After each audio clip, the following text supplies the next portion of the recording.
খোয়াই নতুন টাউন হলে global collegiate স্কুলের 18তম বার্ষিক দিবস উদযাপন অনুষ্ঠান আয়োজিত হয়। এদিন সন্ধে 6টা নাগাদ প্রথমেই প্রয়াত বিশিষ্ট ব্যক্তিত্ব জয়ন্ত সোমের প্রতিকৃতিতে শ্রদ্ধাঞ্জলি নিবেদনের মাধ্যমে অনুষ্ঠানের সূচনা হয়। প্রদীপ প্রজ্বলনের মাধ্যমে অনুষ্ঠানের শুভ সূচনা করেন খোয়াই পৌর পরিষদের চেয়ারপারসন দেবাশিস নাথ শর্মা। এছাড়া উপস্থিত ছিলেন পৌর পরিষদের vice chairperson Nibas Kanti Saha, councillor Mrityunjoy Nath Sharma, global collegiate স্কুলের কর্ণধার সুপর্ণা সোম, প্রয়াত জয়ন্ত সোমের সহধর্মিনী প্রতিভা সোম সহ অন্যান্যরা।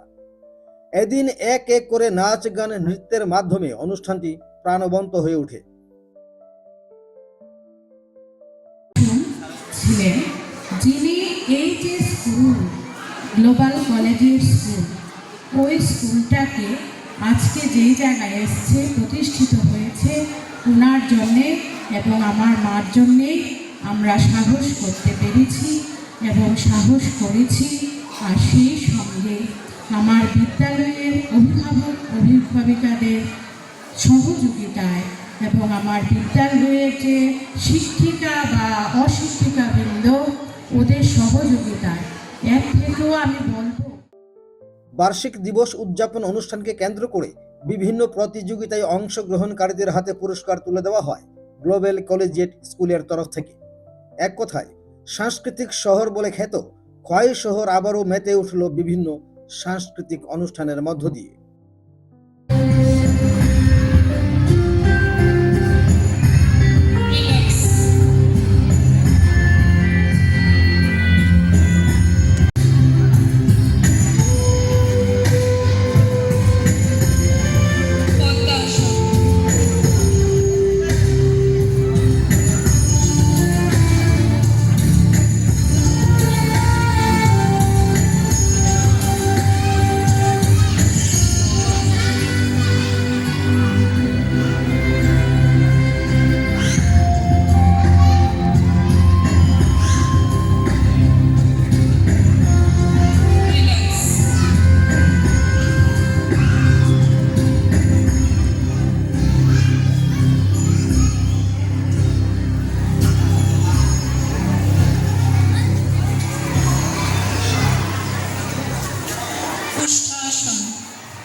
খোয়াই থেকে প্রদীপ ঘোষের রিপোর্ট, ত্রিপুরা পাইওনিয়ার।